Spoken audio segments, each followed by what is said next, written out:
All right, this is coming from Darren M. Good morning, John and crew. I've been dying to see Ghostbusters Afterlife for over a year since it's been delayed a bunch of times.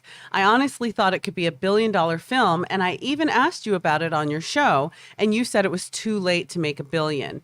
You might have just been right. Just read on Deadline that the movie is only going to make like 30 to 35 million opening weekend. You said the movie was really good, so why do you think it's not going to do better? All right, thanks a lot for saying that in. Yeah, so we did see, Aaron Cummings and I saw Ghostbusters Afterlife. We didn't know we were going to see it, but we were at CinemaCon a couple of weeks ago. Ivan Reitman, the director of the original Ghostbuster films, and his son Jason Reitman, who's a terrific director in his own right and directed the new Ghostbusters, came out on stage to talk about the film. It's like, cool, cool, cool. And then they said, and now we're going to show you the movie. And like everybody in the theater was like, what? Wait, what? And they showed us Ghostbusters Afterlife. It's great. The movie's great. It's really fun. You and Aaron were beaming Yeah. when you were talking about it. Yeah. You were making me, I already want to see it, but you guys, your reaction after you saw it made me be like, oh my gosh, this must have been incredible. And Erin liked it even more than I did. I mean, she liked it even more than I did. And I had a very good time. Like, do I think it's as good as the original Ghostbusters film? No, I don't think it's as good as the original Ghostbusters, but it's really charming. And it's far better. It's a good balance of nostalgia with something new brought to it as well. And so for me, it quite worked. The ending of the third act got a little shaky for me, but Aaron loved the ending of the third act, so there's that. But it does bring up an issue of how much it's going to make. Is the audience wanting to go back to see another Ghostbusters film? And I remember when they announced this, who was it that wrote in the question again? What was their name? That was Darren M. Darren M. When they announced the movie, I do remember like having a discussion on the show, a bunch of people writing and saying, John, you don't know anything, man. This is going to make $1 billion or it's going to make $800 million. And I said, well, I hope it does. But I mean, it's kind of like the same thing with The Matrix. It might be too late to be a big success. Yeah. To be a massively big success. I don't know. And, you know, the fact of the matter is the 2016 Ghostbusters, while I thought it had its merits, the 2016 Ghostbusters turned a lot of people off. And maybe there's still a bad taste in some of the audience's mouth about that. Personally, I still think it's just been way too long. You know, the excitement, you know, now we've got Dan Aykroyd and Ernie Hudson and Bill Murray going around on the circuit tour now, basically revealing to the world that they're in the movie. I know. I was like, oh, thanks. I was surprised. I was surprised that they actually, I mean, I saw the movie, so I knew they were in it. But seeing them actually go out on the press circuit and talking about it, I was like, really? You're revealing that part? Because that, I mean, it's not like Andrew and Toby showing up and I think that's not going to sell all the tickets. Yeah. I would get it if that was going to sell all the tickets, but it's not.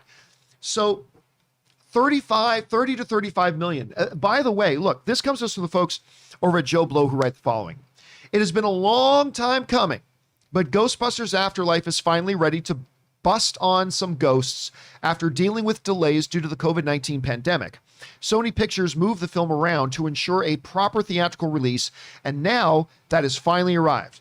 Box office tracking has weighed in on how much the movie is going to make out of the gate. Per Deadline, Ghostbusters Afterlife is tracking towards a $30 to $35 million opening at the box office this weekend.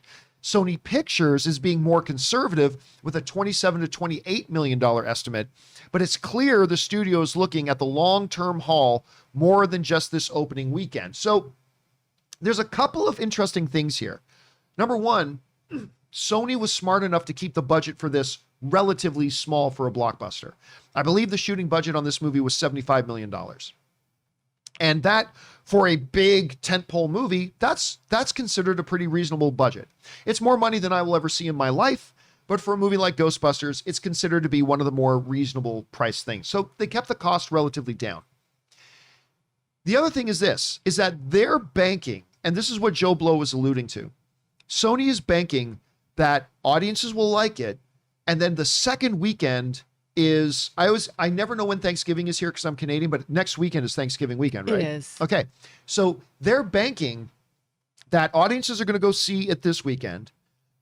and they're going to rave about it, that the audiences will like it and rave about it. And then that leads into a second weekend that's a holiday weekend, and they're hoping they're going to have really strong legs going into the second weekend. And I hope they're right, because I think this is a really good, charming little film, and I hope it does well. But I'm not surprised by this $30 million projection. And I'll tell you why I'm not surprised by it. And actually, I should probably jump back. I won't go into the Campea classroom for it again, but there's a couple of reasons why I think I'm not surprised that it's only projected to make like 30, 25, 35, whatever on opening weekend. Number one is I just think it's been too long. I don't think there is as a beloved nostalgia for Ghostbusters as maybe other people think there is. And I've been saying that for a long time. So I'm not surprised because of that. Second, I'm not surprised of the low projections because, again, as we already just mentioned, the 2016 Ghostbusters is, even though I think it has its merits, a lot of people, it left a bad taste for the Ghostbusters name in their mouth with the 2016 one. But thirdly, this movie was not delayed once. This movie's been delayed 4 times. Listen to this. So Ghostbusters Afterlife was originally scheduled to be released in the US on July 10th of last year. July 10th, 2020. A year and 4 months ago. Jeez Louise. A year and 4 months ago is when this movie was supposed to be in theaters. It was done. It was in the can. So people were kind of ramping up for it. Oh, then they heard it was delayed. And of course it was delayed. The pandemic. So then it got bumped to March 5th. Then it got bumped to October 21st, 2020. Then it got bumped to June 11th. And then ultimately it landed on November, I believe November 19th. Or is it November 19th? Yeah, November 19th. Which was when Maverick was supposed to come out. I think Top Gun Maverick was supposed to come out on November 19th. Right. Yeah. By the way, they showed us I think 13, 15 minutes of Maverick at CinemaCon. It looks way better than I thought it would. Oh my God, It looks good. See, I am very, very excited for Top Gun Maverick. The stuff they showed us was incredible. But that aside. So when you look at the fact that this is a franchise that is long in the tooth and I don't think is as held on to as much as some people think. The fact that I think Ghostbusters 2016 might be leaving a bad taste in people's mouths. Yeah. And the fact that this is a movie that has been bumped 4 times. No fault of their own, the pandemic, but it has been bumped 4 times. So I think all of that is kind of rolling into a lot of people going, oh, wait, that movie is actually coming out this week? I bet for a lot of you guys watching right now, me saying, oh, Ghostbusters opening this week, you're probably going, wait, what? Really? And who can blame you? So I think, but I will say this, I do encourage people to go see this movie. It's a fun it's not going to be your top 3 favorite movie of the year, but this is a good, entertaining, charming. Paul Rudd slays in this. Absolutely slays in this. And he's not even like the major character in it, but he's great in it. The kids are great in it. I really enjoy it. Where's your anticipation level right now? Oh my gosh, I'm so excited. You've been looking forward to this? I am a huge Ghostbusters fan. I watch it several times a year. I made the kids, I was like, sit down, get your popcorn. No, don't get up and play with Legos. This is important. This is history, guys. This is film history. Shut up and watch the movie. It's very important to me. One thing I feel like, it's so funny because sometimes we talk about films not being marketed well or enough. I feel like, one, the pushbacks have really kind of weighed down my expectations. But 2, they've shown a lot from the film on social media.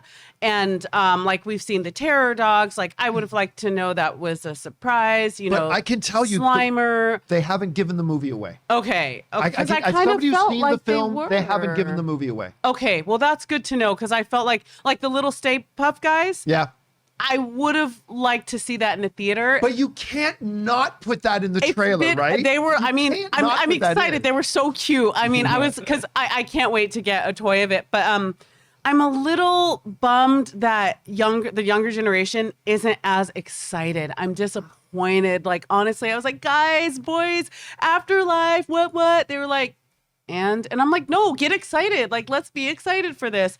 I think word of mouth and the nostalgia as we gather around, as we go to each other's houses this week, and everyone's looking for something to talk about at the Thanksgiving dinner table. People who are passionate about it like me, people who are fans of the franchise, word of mouth is really going to spread. And I honestly believe that next weekend is going to exceed our expectations. And I really hope it does above 35 million. I really hope so. And I'll tell you this, look, the movie, the trailers do tell you what the movie is about, but it doesn't give away the movie. That's all I'll say. It doesn't give away the movie. That gives me hope. It does tell you what it's about and what's going on in the movie, but it doesn't give away the movie. Anyway, question is for you guys.